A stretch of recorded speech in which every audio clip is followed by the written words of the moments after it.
Se eu tentasse explicar a oração temática, diria que é como sair para um passeio a pé, tendo um determinado destino em mente. Diferentemente de outras orações, a oração temática tem um alvo especial. É por isso que a chamo de oração temática, oração que tem um tema. Preparar primeiro o coração diante do trono de Deus é sempre a primeira exigência, seja qual for o tipo de oração. Devemos arrepender-nos e confessar os nossos pecados, ser purificados de toda a desobediência diante de Deus, antes de comparecer diante do trono. Além disso, devemos muitas ações de graças e louvores ao nosso Pai. A palavra de Deus diz que Deus habita nos louvores dos seus filhos. Nossa gratidão e louvor preparam o caminho para o Senhor vir a nós. Uma coisa que é muito importante lembrar é que quando oramos por uma necessidade específica, precisamos remover a cobiça do nosso coração.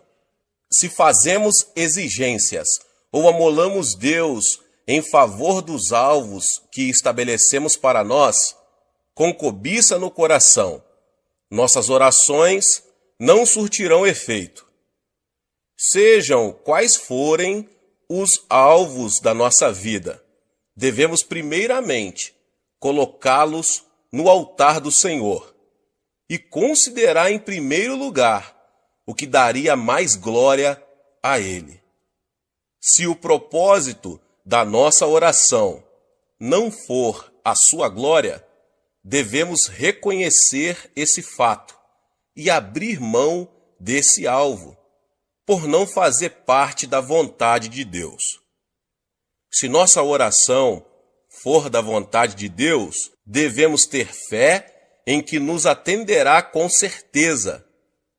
Nosso desejo supremo deve ser o de querer para nós mesmos somente a vontade do nosso Pai. Para a nossa oração temática, devemos ter em mente alvos bem específicos. Nenhuma oração imprecisa é eficaz. Se, por exemplo, orarmos: Pai, oramos para que Tu nos abençoes, temos aí apenas uma oração indefinida. Orar: Pai, abençoa a minha pátria, é a mesma coisa. Quando alguma coisa acontece em nossa vida, sem ser possível discernir se foi ou não uma resposta à nossa oração, não se pode chamar de oração que tem um tema, a oração temática. A oração temática é uma oração específica e quando ela é atendida, sabemos que realmente foi uma resposta específica da parte de Deus e podemos testificar que a resposta de Deus veio a nós. No Evangelho, segundo escreveu Lucas, está registrado a oração de uma viúva. Ela foi repetidas vezes a um juiz. Com sua petição, ela dizia: faze-me justiça contra meu adversário, Lucas 18:3. Mas o juiz daquela cidade não temia a Deus, nem se importava com as pessoas. Por isso, as petições dela eram desprezadas, e ela mesma era ofendida. Mas a viúva continuou voltando ao juiz, e não cessou de importuná-lo. Finalmente, o juiz iníquo disse: ainda que não temo a Deus, nem respeito os homens, todavia, como esta viúva me molesta, hei de fazer-lhe justiça, para que enfim não volte, e me importune muito. E o Senhor disse: ouvi o que diz o injusto juiz. Não fará Deus justiça aos seus escolhidos, que clamam a Ele de dia e de noite, ainda que os faça esperar? Jesus também ensinou a respeito da oração ao contar uma história. Suponhamos que alguém tenha um vizinho amigo e vá até ele à meia-noite dizendo: Amigo, empresta-me 3 pães, porque um amigo chegou de viagem à minha casa e não tenho o que lhe apresentar. Então o vizinho responde de dentro: Não me importunes, a porta já está fechada e os meus filhos estão comigo na cama. Não posso levantar-me para dar-te os pães. Mas o homem continuou pedindo e acabou recebendo os pães. O vizinho, que já estava dormindo em casa, reconheceu, depois que deu os pães que lhes pediu, não por amizade, mas pela sua persistência. Então Jesus disse: Por isso vos digo, pedi e dar-se-vos-á, buscai e achareis, batei e abrir-se-vos-á.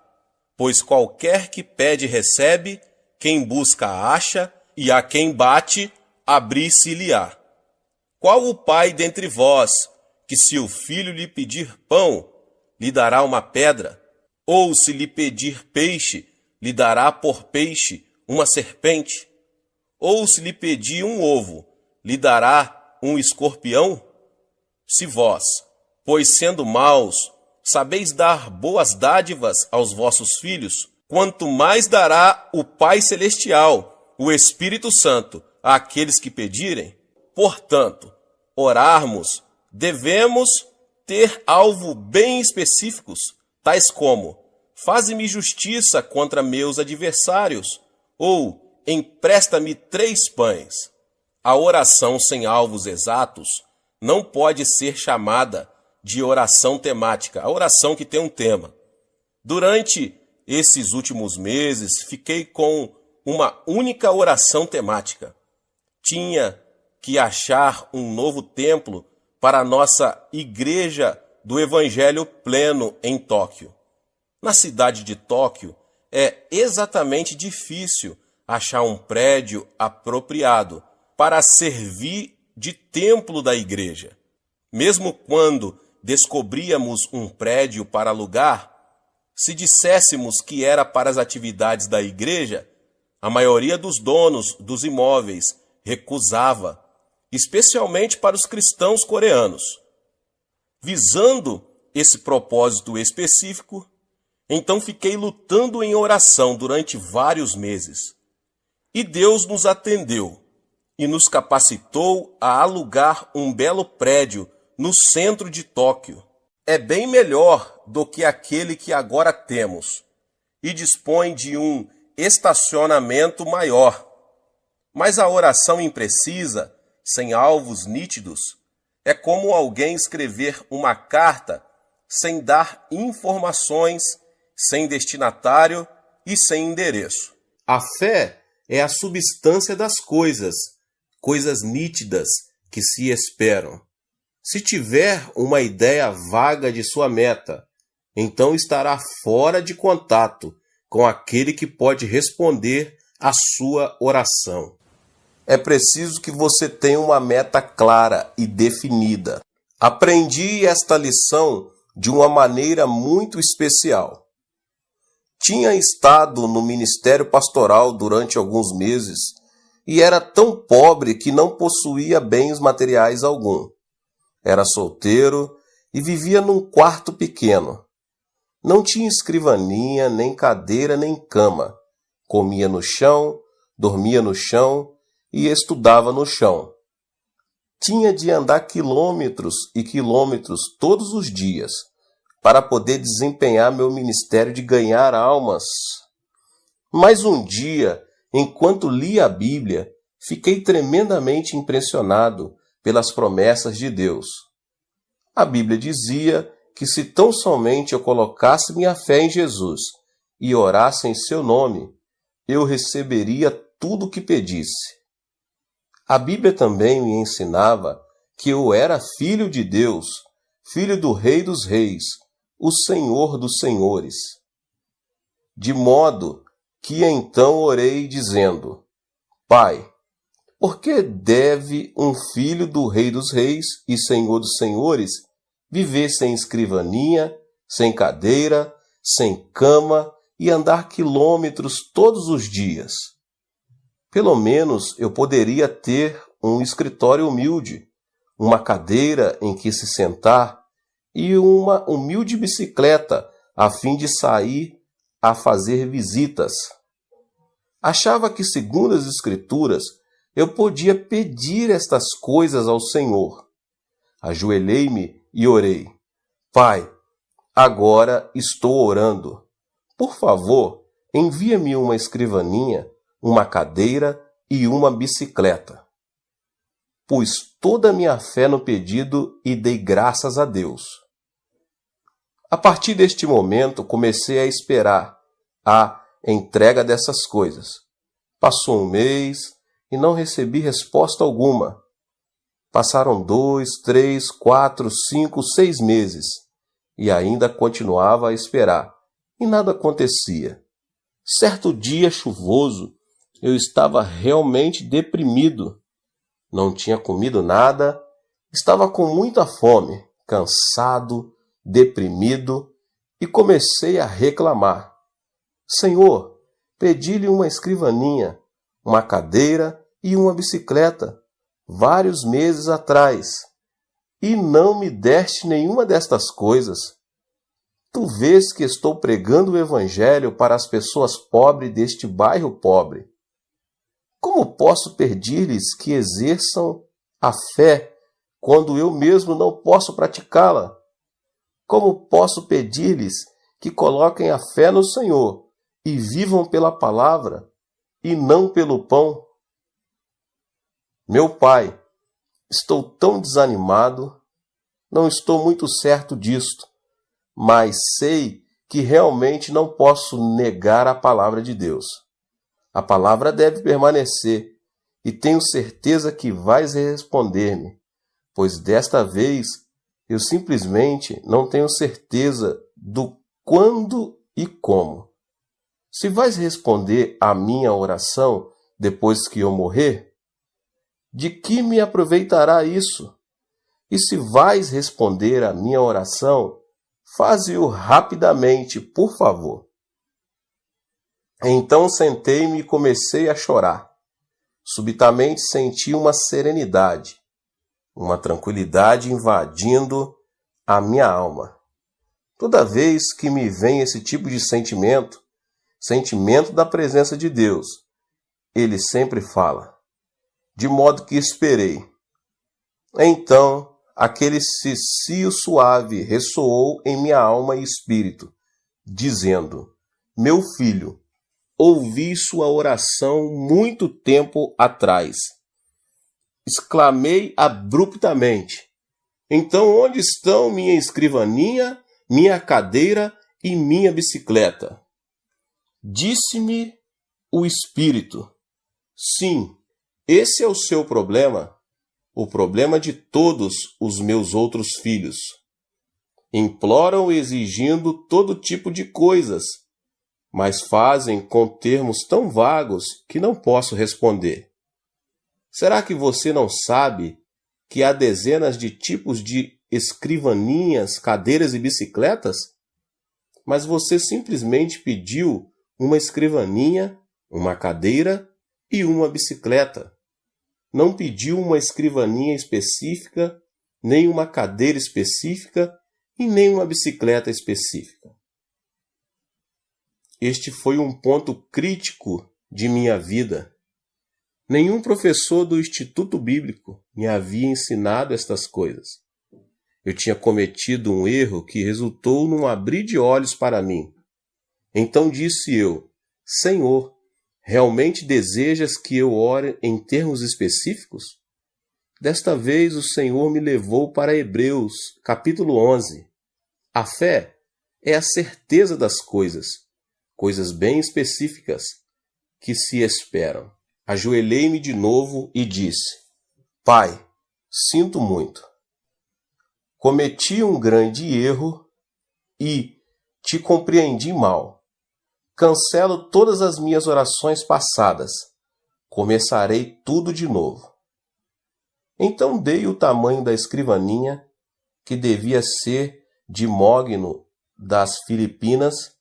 Queria o melhor tipo de cadeira, uma cadeira de escritório, de aço, com rodinhas, para que pudesse mover-me de um lado para o outro, como um manda-chuva. Falei-lhe depois da bicicleta. Dei muita consideração a esse assunto, porque há tantos tipos de bicicletas: coreanas, japonesas, formoseanas e alemãs. Mas naqueles dias, as bicicletas coreanas e japonesas, geralmente, eram muito franzinas, e eu queria uma bicicleta forte e maciça. E como as bicicletas de fabricação norte-americana são muito boas, orei dizendo: Pai, desejo uma bicicleta fabricada nos Estados Unidos, com algumas marchas para que eu possa regular a velocidade. Eu encomendei estas coisas em termos tão específicos que Deus não poderia cometer erro algum em entregá-las. Então realmente senti a fé fluir no coração e regozijei-me no Senhor. Nesta noite dormi como uma criança. Mas ao despertar, às 4h30 da manhã seguinte, a fim de preparar-me para a reunião de oração matinal, repentinamente descobri que meu coração estava vazio.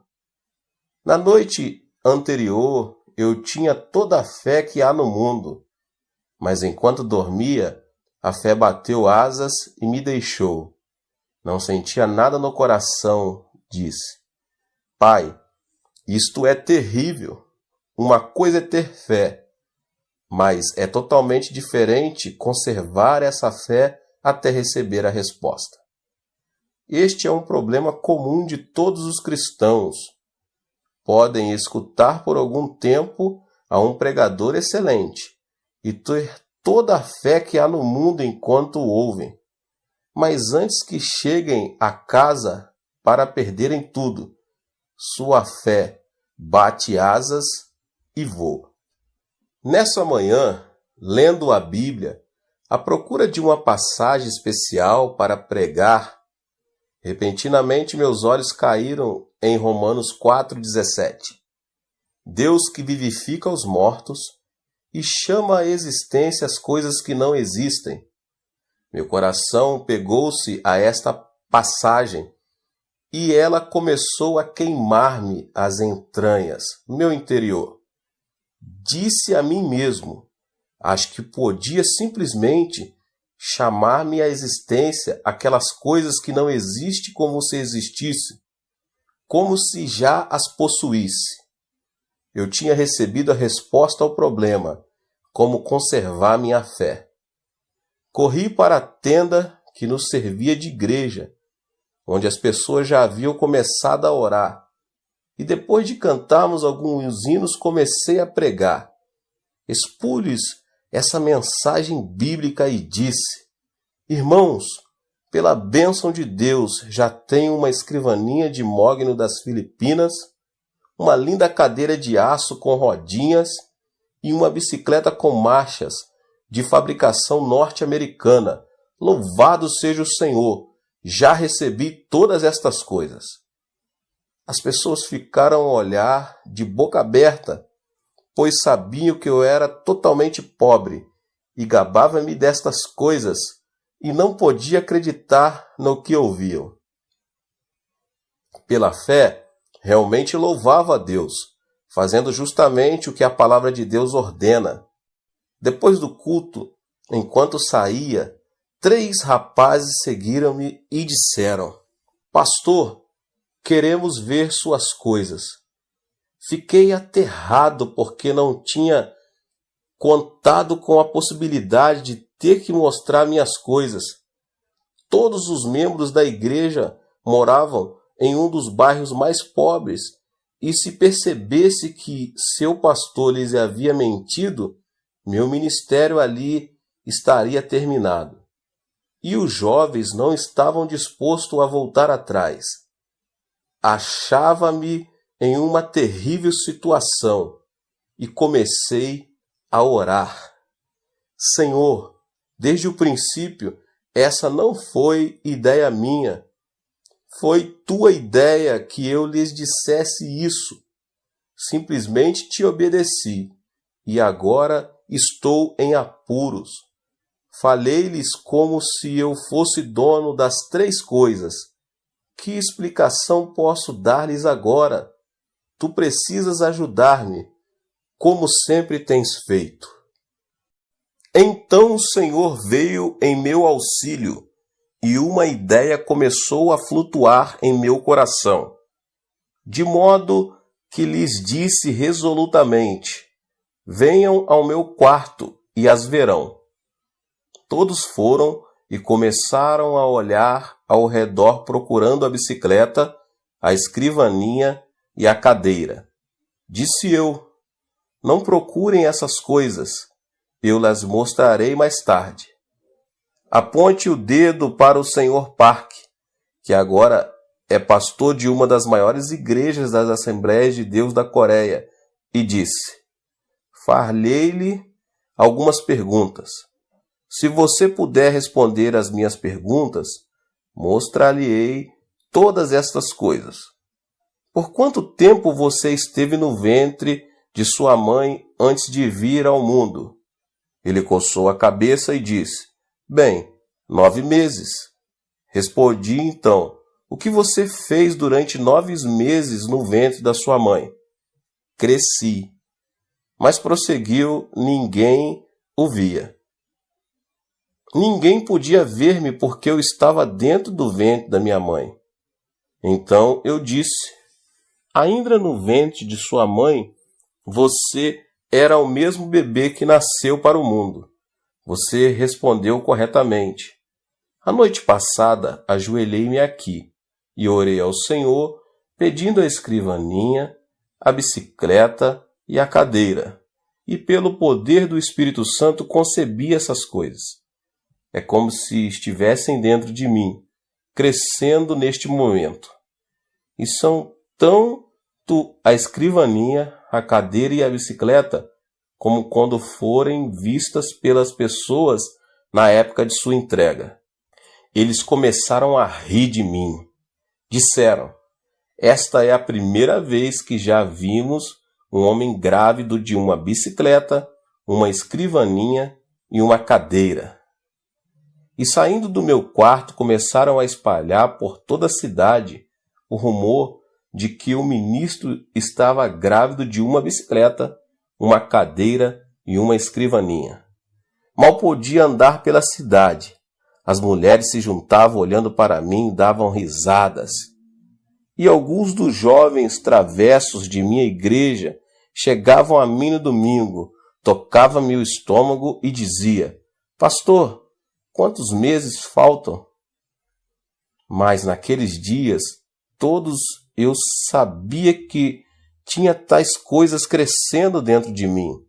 Leva tempo, assim como a mãe leva tempo para dar à luz o filho.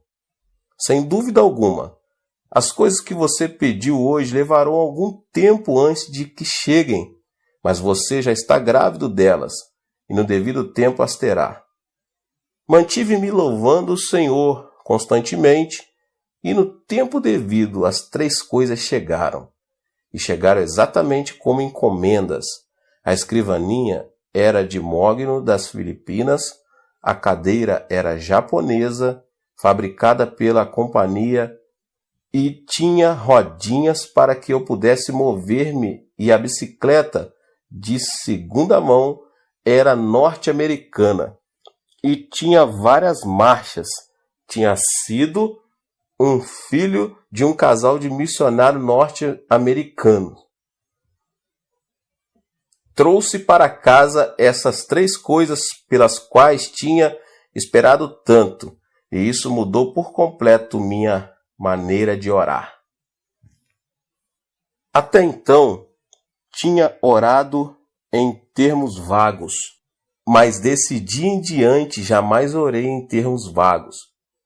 Se Deus respondesse às suas orações vagas, você jamais conheceria seu pedido como sendo resposta de Deus. Você deve pedir definida e especificamente. O Senhor não se agrada de orações vagas. Há algum tempo, fiz uma visita a São Francisco, na Califórnia, nos Estados Unidos. Ali falei numa conferência. Depois da conferência, a esposa do pastor pediu-me que fosse ao escritório. O pastor perguntou: Pastor Chu, você poderia orar por esta senhora? De que necessita ela? Perguntei. Bem, ela deseja casar-se e ainda não encontrou o marido. Peça-lhe que entre. De modo que uma solteirona de mais de 30 anos entrou. Perguntei-lhe: Irmã, por quanto tempo tem orado pedindo marido? Por mais de 10 anos, respondeu ela. Por que Deus não respondeu a sua oração nesses 10 anos? Perguntei. Que tipo de marido você tem solicitado? Bem, isso fica com Deus. Ele sabe de tudo, respondeu ela, sacudindo os ombros. É esse o seu erro. Deus jamais opera por si mesmo, mas somente por nosso intermédio. Deus é a fonte eterna, mas Ele somente opera por meio dos nossos pedidos. Você realmente deseja que eu ore por você? Sim. Muito bem. Traga-me papel e lápis e sente-se à minha frente. Ela sentou-se e eu disse: Se você escrever as respostas às minhas perguntas, orarei por você. Pergunta número 1. Você realmente deseja um marido? Mas que tipo de marido quer? Branco, asiático ou preto? Branco. Muito bem. Escreva isso. Número 2. Você deseja que seu marido tenha 1,80 m de altura? Ou ele pode ser mais baixo? Deseja um marido alto. Escreva isso. Número 3. Você deseja que seu marido seja esbelto e de boa aparência ou simplesmente agradável e gordo? Quero que seja magro. Escreva então magro. Número 4. Que tipo de passatempo deseja que seu marido tenha? Bem, gostaria que fosse musical. Muito bem. Escreva musical. Número 5. Que tipo de emprego você quer que seu marido possua? Professor. Muito bem. Escreva professor. Fiz-lhe mais ou menos 10 perguntas e então disse: Por favor, leia sua lista em alta voz. Ela leu todos os pontos, do 1 ao 10 em voz alta. Então eu disse: Feche os olhos. Você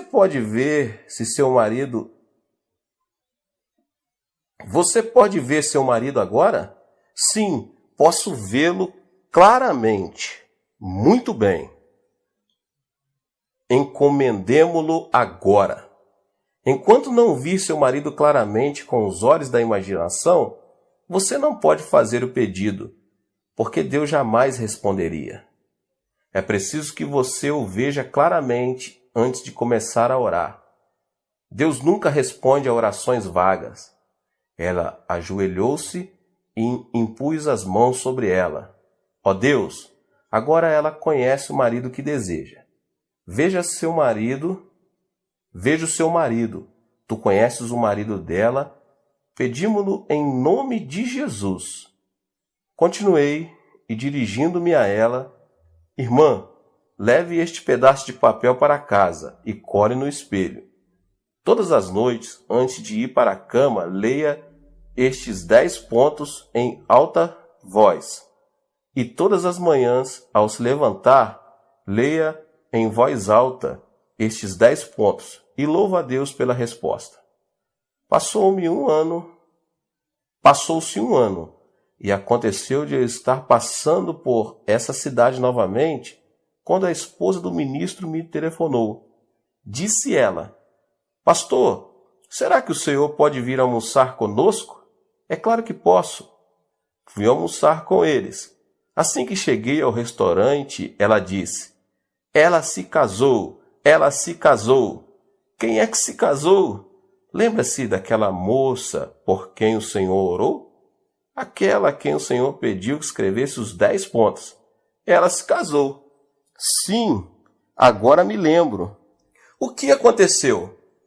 Naquele verão, um professor de música de ginásio veio à igreja com um quarteto a fim de realizar um reavivamento de uma semana. Ele era solteiro e todas as moças estavam doidas por ele.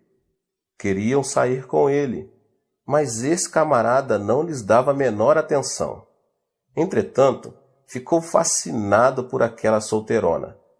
Estava sempre com ela e antes de ir embora, pediu-a em casamento. Ela, sem muita relutância, deu-lhe o seu consentimento.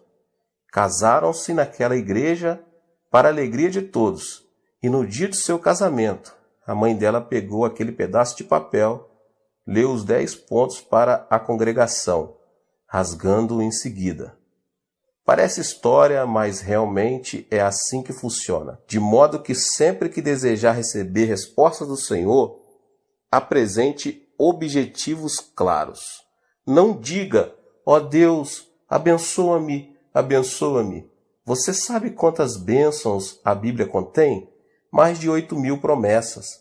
Se você disser, ó Deus, abençoa-me, então Deus pode perguntar-lhe, que tipo de bênção você deseja entre as 8.000 promessas? Portanto, seja bem definido, bem específico.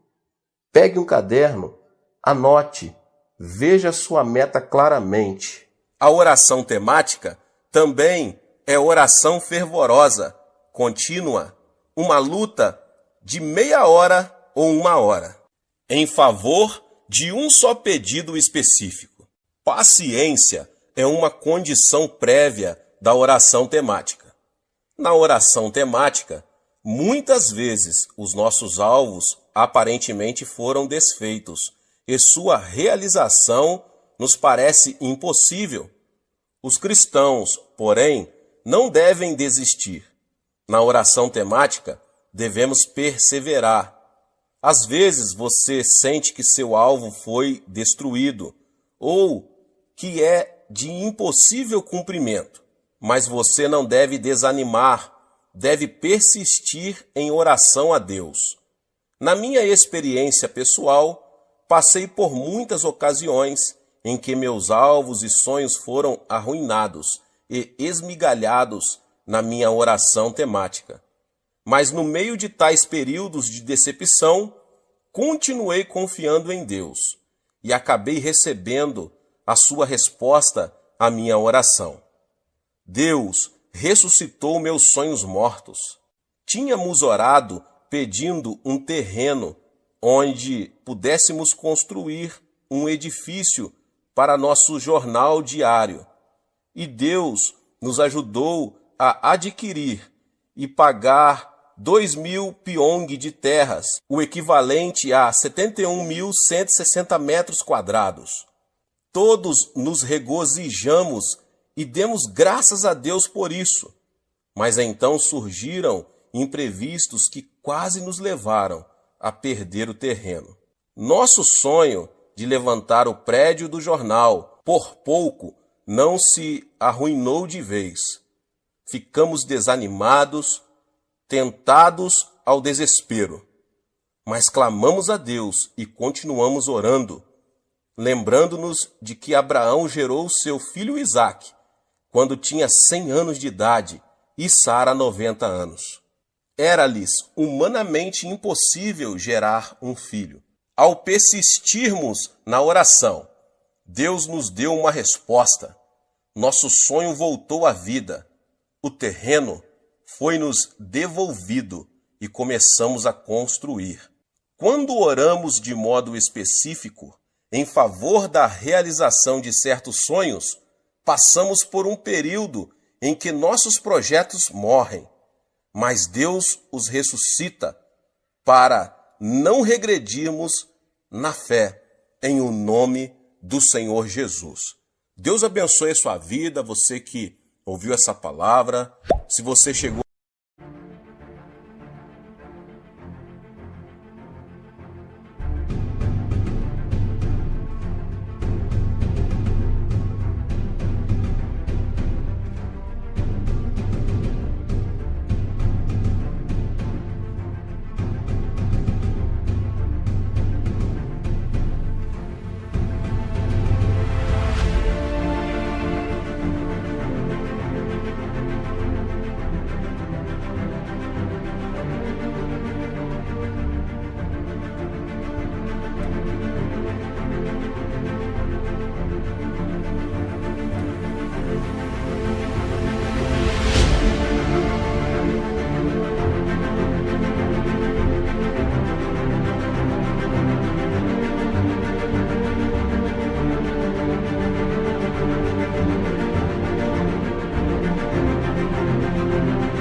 pela primeira vez e ainda não é inscrito aqui no canal, se inscreva no canal, ative o sininho das notificações. Todos os dias são postados vídeos abençoados aqui no canal para te abençoar. Deixe também o seu like e não esqueça de compartilhar esta palavra, esta mensagem com mais pessoas. Nos vemos nos próximos vídeos. Amém. Seja membro do canal Vinícius Siqueira e obtenha benefícios que só os membros têm. Então, você que já é inscrito no canal e ativou o sininho das notificações, logo você vê o botão Seja Membro, clique nele e obtenha os benefícios. E o primeiro benefício é que você tem uma mensagem destacada. Quando você faz um comentário aqui no canal, você tem um destaque na sua mensagem. E isso é muito importante porque você mostra para os outros que você apoia este canal. E outro benefício que você tem é que você pode compartilhar os devocionais diários, que são 365 devocionais, que são postados todos os dias aqui no canal. Existe um grupo específico e a pessoa recebe um link que é direcionado para o grupo.